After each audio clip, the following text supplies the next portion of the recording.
Hello, everyone, and welcome to Harv's World for another episode of Off the Grid. Oh, everything that's been going on, I have gotten way behind in my responsibilities. Oh, look at that, there goes Kev. Kevin's always working, man, and he's got a plan. He's following the Harv MO.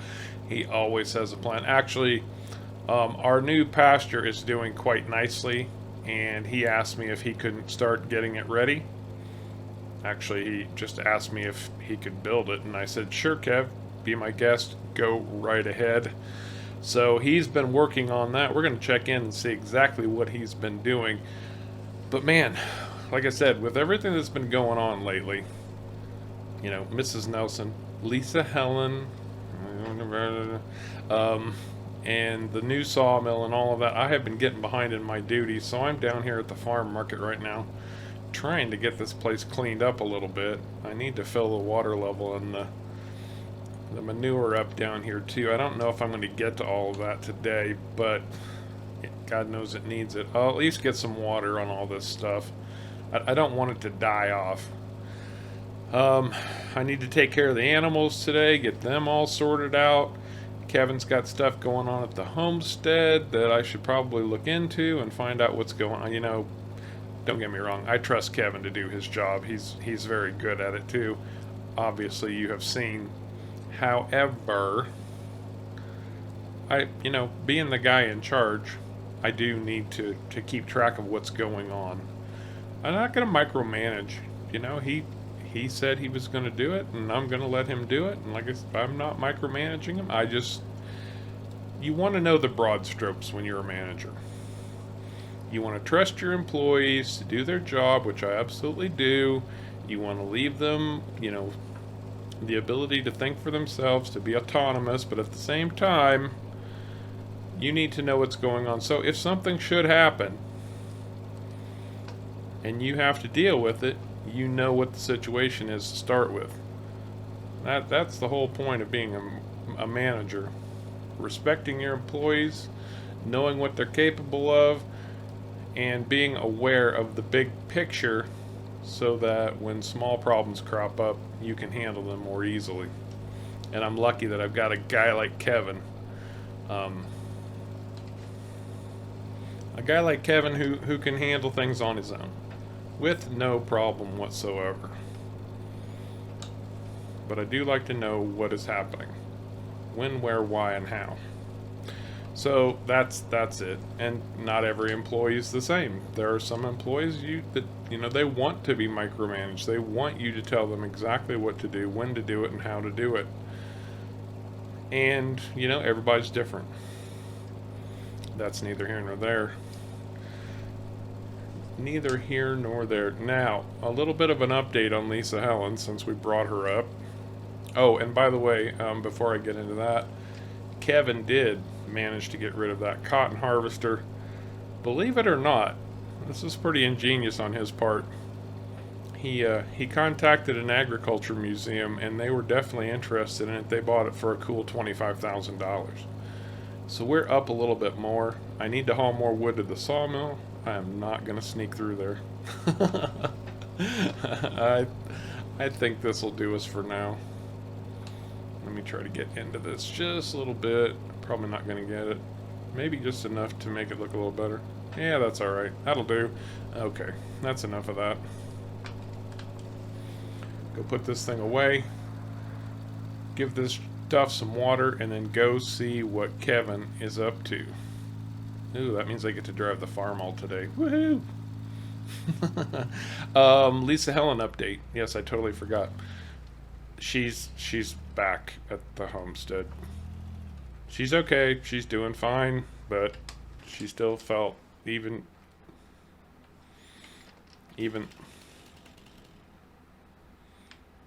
though, everybody's up in her business now, or they it's the same situation, and I'm not even going to get into it. I'm not going to get into it at all.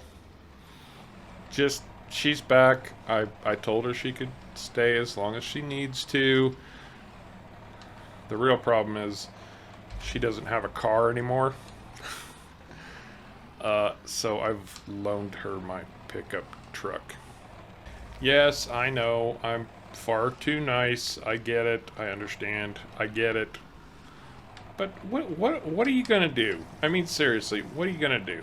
You just gonna tell somebody, no, you're on your own. Good luck. I know you were just in a car wreck and had your head cracked and you know, life is kind of being miserable for you right now. But you know, that's too bad for you. Too bad for you. Sorry. Good luck and all that crap, because I'm gonna be here on my homestead. You could do whatever you want to do, but no, I'm not doing that. That's not, you know, it might be a case of nice guys finish last, and you guys know all those stupid cliches.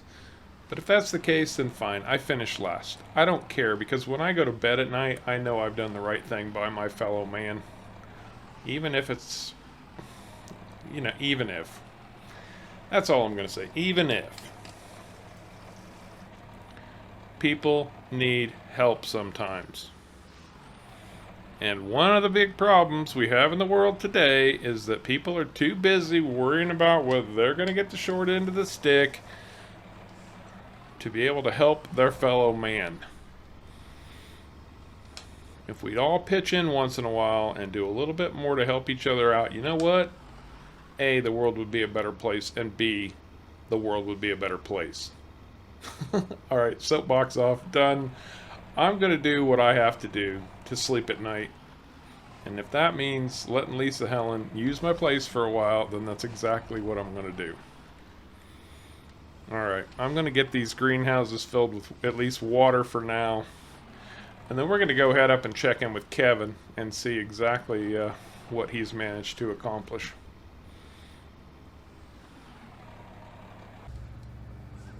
Okay, just about back to the homestead, and I realized before I look into what Kevin is doing, first, and yes, I'm driving the old Chevy. This was Chuck's old truck, you remember? I bought this from, this is the one of the first upgrades we did on the homestead, thanks to Chuck. Look what Kevin has done here. Every field is planted with sunflowers. The whole thing, he assures me, for good cause. He does. This is one of the things I wanted to look into. We'll just cruise up there real quick. Just to see what he's got on his mind. Well, it looks like he's got the telehandler up, unloaded that shipping crate, and he's got the tools out. Looks like he's ready to get to work today. Very nice indeed. You go, Kevin. But I realized, yeah, I've been really slacking badly on the animals, and so I need to get them taken care of ASAP. The horses need to be tended to, the chickens need to be tended to. Nice thing about this truck is it will haul the mail. Listen to that thing purr. I do like this truck. I like it a lot. Plus, tending to the animals will give me a better idea of where we stand on everything, and then I can talk to Kevin about. I'm sure he's abreast of it. Like I said, you trust your employees to do their jobs, and that's all you can do. But know the big strokes. When you're a manager, keep abreast of what else is going on around the place. And, you know, it's not like Kevin has to do everything. Kevin's not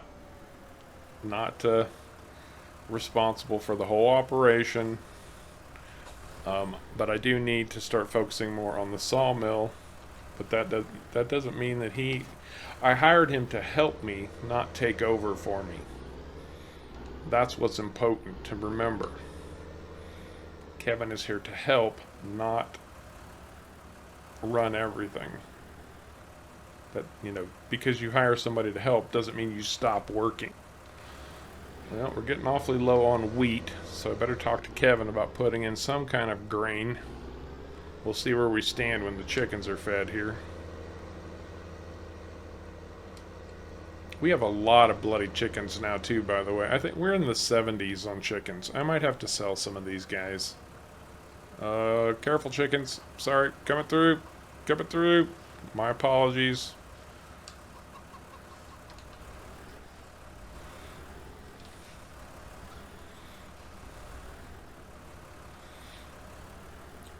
Yeah, we've got over 70 chickens, and I'll be honest with you, we eat a lot of chicken around the homestead. This little trailer is much, much nicer to haul stuff around and get things fed and... Oh, that's good, okay. So, they're good on feed.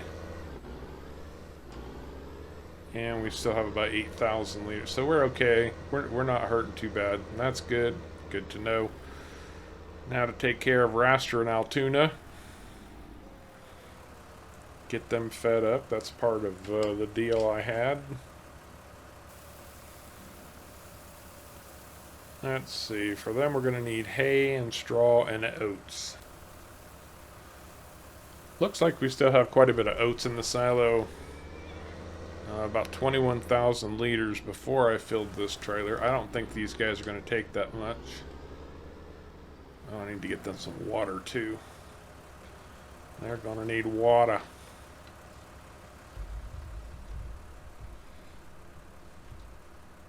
Oh, there it is.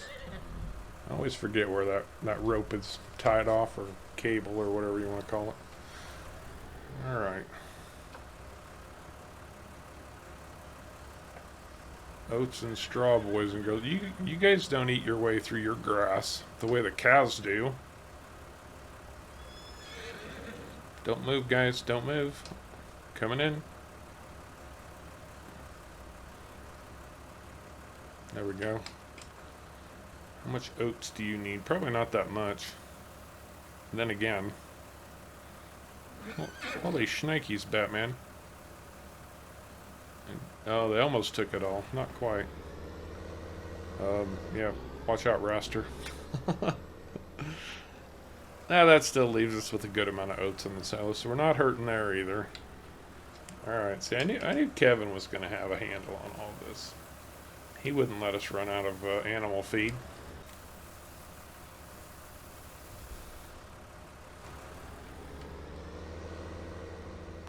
Now, I do leave the field work mostly to Kevin. You know, I'll come in and help finish up a field here and there and whatnot. That's kind of his, you know, I've kind of made that his focus.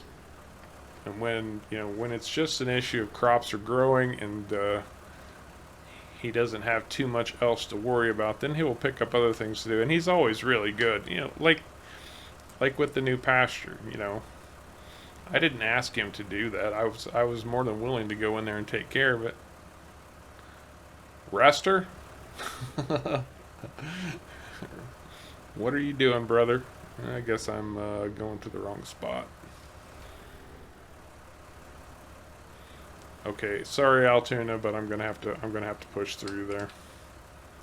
You guys always know where to park in exactly the wrong place. Oh well, it's all good. I should think of upgrading this corral sometime too. Oh, they took all that hay. I better get them some more. We have no shortage of hay at the moment. That's a good thing. Last but not least, we're going to get them some straw. A little bit of bedding. Let them bed down. Horses like to sleep. Come on, Harv. You got this. You got it. There we go.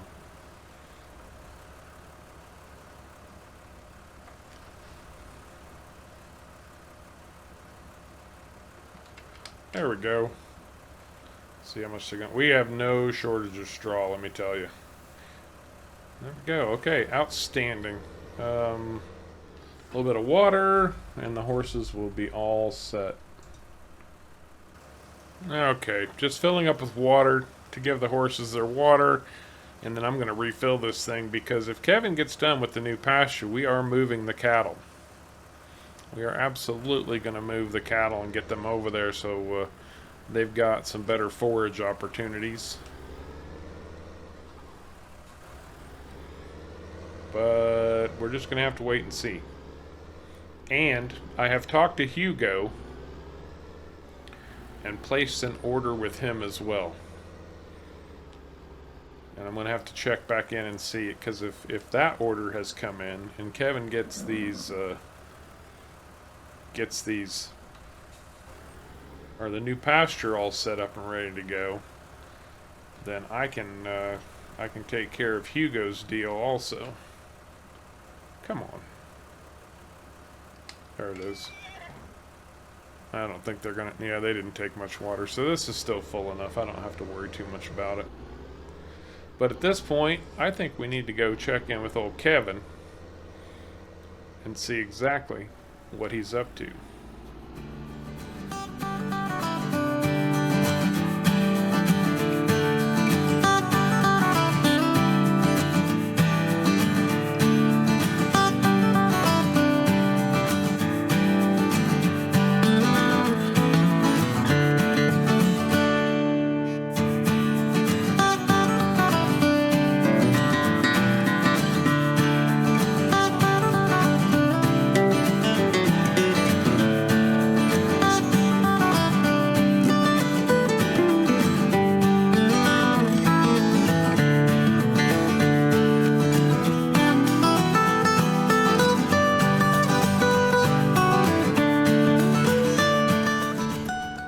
Alright, let's go take a look and see what Kevin has accomplished over here. He just let me know that he's finished up. Looks like he's got this pasture all set and ready to go. I'm interested. I'm intrigued. I wonder what he's got working. Oh, there he is, just coming out. Ooh, look at this. Now, I didn't really think that this was going to need fencing, but apparently he did. That's fine. No complaints. He can do what he wants to. I wondered why he wanted me to haul logs over here for him. Looks like he just incorporated the rock wall here, so that's good. Didn't have to waste time building fence along this edge, at least. Very nice. We got a nice big open pasture. And well, he even put in a little bit of shed work over here. Good. Maybe I can get some of the animal tools out of the barnyard, or yeah, out of our barnyard, bring them over here. That would be nice, like maybe this water tank.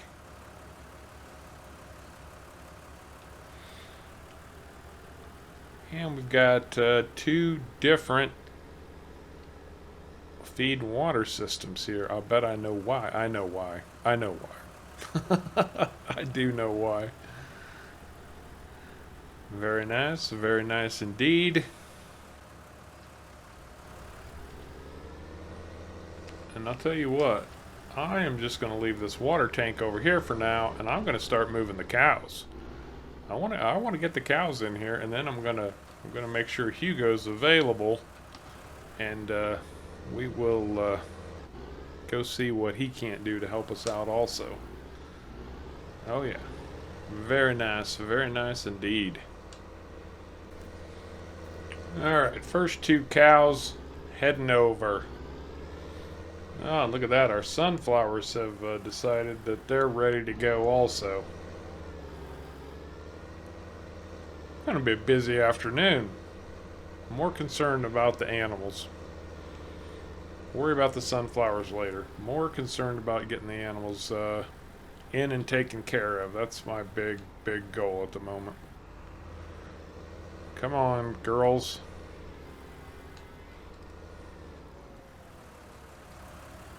This is going to be very nice indeed. And I can see that Kevin even managed to transplant this big birch tree from the old cow pasture over to here. That's pretty cool. There we go. First two cows in. You go get all over that new grass, girls. You go. I'm gonna bring your friends over here pretty darn quick. The last lonely cow moving over to the new pasture. I started with 10. I've got 13 now. This has taken quite a few trips, just only being able to move two at a time. And I've got to get a hold of Hugo. let him know that I'm going to be coming. See, make sure he's ready for me. Because he likes to have things prepared ahead of time. Now, a little bit, a little bit out of character. For some reason, Farm Sim, all of a sudden, it's probably something to do with my mods, I'm sure, but Farm Sim likes to change the color of my animals. I have always had black cows. That's all I bought was black cows. But in the game, sometimes Farm Sim says, we want those cows to be black and white, or brown and white, or brown. So it is what it is. They're all black again. At least for now. Okay, that's the last of the cows. All moved over. Outstanding. I'm going to put this little cattle trailer over here in the new shelter that that Kevin built for us. Very nice, Kevin. It's a nice little shelter, man.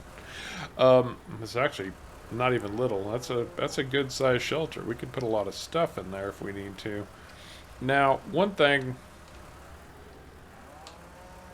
that I did want to mention is, as I don't back in straight and make a fool out of myself. Come on, Harv. Get with the program. That's a little better. That'll do. This pasture is much, much bigger than our old pasture.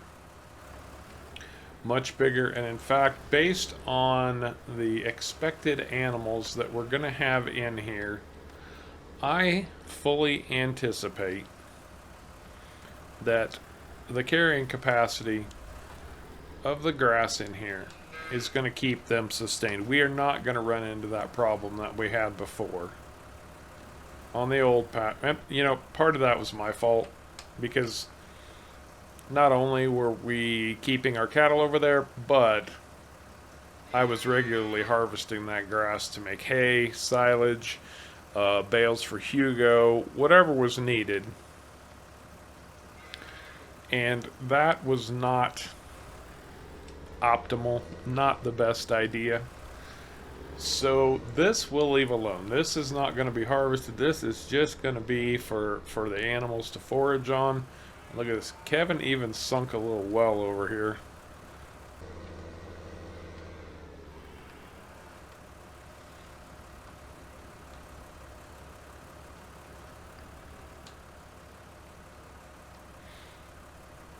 There we go. I just had to be at the right angle. Yeah, so we've got a water source over here. That's going to be pretty darn handy. In fact, I'm sure those cattle have enough now, so I'm going to leave this trailer to fill. And I'm going to go find out what Hugo can do for me. Hey, Bessie, get out of that feed pen. Cattle can be ornery sometimes. In fact, they were very good about not wandering off over in the other pasture, but since we've got the gate up now, I think I'm going to try to keep it closed. Just keep them where they need to be. All right, let me go talk to Hugo. Okay, here we go. Now, it's a good thing I called ahead, because I told Hugo I was all set to make numerous trips with my little two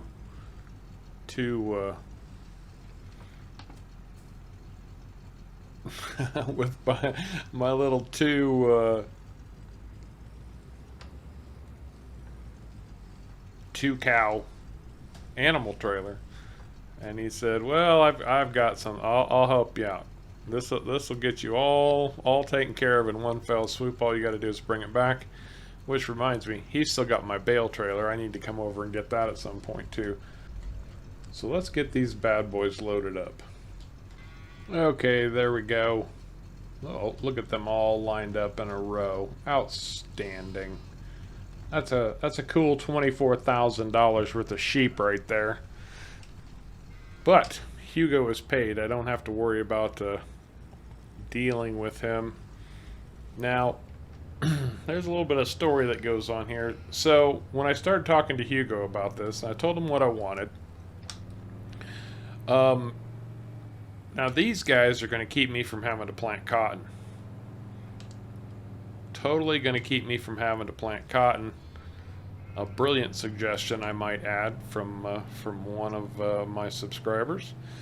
Anyway, Hugo couldn't get white sheep, which is fine, not a problem. He could only get brown in the quantity that I wanted. I told him I wanted about 20. He said he could get his hands on 15 in a hurry, and I said great. So that works out in my favor. Now, I don't know if you all remember or not, but back when I was in England, in Chellington, I picked up one special sheep while I was there. So I called Julie, and I said, you know, how are the sheep doing? And she said, oh, they're doing real well. And I said, how about this one special sheep? And she said, oh, she's around. She's doing fine, no problem. I said, is there any way I could get you to ship her over to me? And I had him deliver it to Hugo, because I knew I didn't have a place yet. Now, I guess I should call the sheep him, because, well, the sheep's name is Jeff. And I named the sheep Jeff on purpose. And this is going to be Jeff's permanent home. Jeff's not traveling anymore anywhere. This farm is where Jeff will now stay. But I wanted a sheep named Jeff because I personally think it's hilarious that I have a sheep that I can call Mutton Jeff. Yes, I'm a dork. Yes, that's okay by me. There we go. Now we can get them unloaded. I knew I was doing something wrong. I just wasn't sure what it was. Okay. Come on, girls. Up and out. There they are. Plenty of room to roam. Oh, there's Jeff. Hello, Mutton Jeff. What's the good word?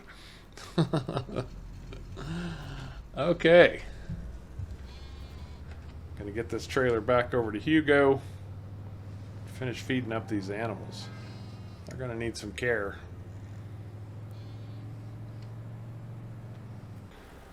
Okay, first things first, we're gonna get these cattle some TMR. I hope. I hope this works out the way I want it to. Yeah, these, you know, it might be a little controversial to some people. Maybe. But I don't see a problem with running sheep and cattle in the same pasture. You know, it's not like they're going to mix species or anything. Not at all. I don't know how much the cattle are going to take. I brought 10,000 liters. That'll be at least enough to get them started. I will mix and bring more later if I need to. Yeah, it looks like I'm going to need to bring quite a bit more, but that's okay. This will get them going. This will keep them up and running for a while at least. Let's see if we can just back this out of here. Swing it right around to fill up that water trough. There we go. Come on. Come on. You got this. There we go. I think.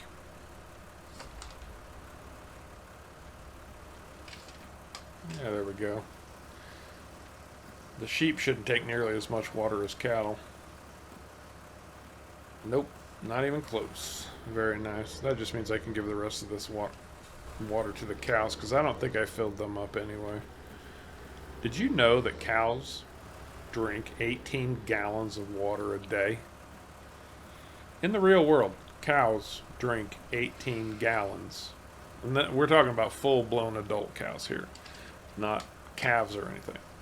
But yeah, 18 gallons a day is what their water intake requirement is. And that's not to say every cow drinks exactly 18 gallons of water a day, but think about how big a cow is. Yeah, that's that's what they say you should be giving your cows on a daily, or make sure your cows have access to 18 gallons of water per day. That's a lot of water. Think about that for a minute. Let's say you've got 100 cows. That's 1,800 gallons, not liters now. I know we talk about liters a lot, but no, that's gallons. That's a lot of frickin' water.